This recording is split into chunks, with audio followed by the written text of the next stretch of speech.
আয়াত ৮ وَمِنَ النَّاسِ مَن يَقُولُ آمَنَّا بِاللَّهِ وَبِالْيَوْمِ الْآخِرِ وَمَا هُم بِمُؤْمِنِينَ।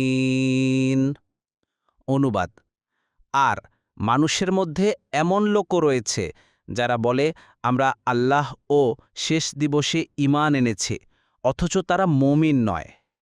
তাফসীর ১ নং ফুটনোটের বিবরণ। এই আয়াত থেকে পরবর্তী ১৩টি আয়াত মুনাফিকদের ব্যাপারে নাজিল হয়েছে। এখানে নিফাক ও মুনাফিকদের সম্পর্কে জানা আবশ্যক।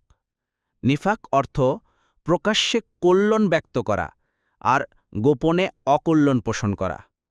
মুনাফিকি ২ প্রকার: ১ বিশ্বাসগত মুনাফিকি, ২ আমলগত কার্যগত মুনাফিকি।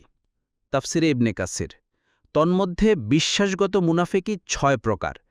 এর যে কোনো একটা কারো মধ্যে পাওয়া গেলে সে জাহান্নামের সর্বশেষ স্তরে নিক্ষিপ্ত হবে। ১ রাসূল সাল্লাল্লাহু আলাইহি ওয়াসাল্লামকে মিথ্যা প্রতিপন্ন করা। ২ রাসূল সাল্লাল্লাহু আলাইহি ওয়াসাল্লাম যা নিয়ে এসেছেন তার সামান্যতম অংশকে মিথ্যা প্রতিপন্ন করা। ৩ রাসূল সাল্লাল্লাহু আলাইহি ওয়াসাল্লামকে ঘৃণা বা অপছন্দ করা।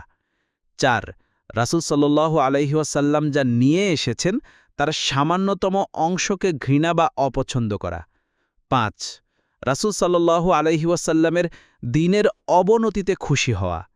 রাসূল সাল্লাল্লাহু আলাইহি ওয়াসাল্লামের দ্বীনের জয়ে অসন্তুষ্ট হওয়া। ৬ কার্যগত মুনাফিকি। এই ধরনের মুনাফিকি ৫ ভাবে হয়ে থাকে। এর প্রমাণ রাসূল সাল্লাল্লাহু আলাইহি ওয়াসাল্লামের বাণী। রাসূল সাল্লাল্লাহু আলাইহি ওয়াসাল্লাম বলেছেন, মুনাফিকের নিদর্শন হল ৩টি: কথা বললে মিথ্যা বলে, ওয়াদা করলে ভঙ্গ করে, আমানত রাখলে খেয়ানত করে।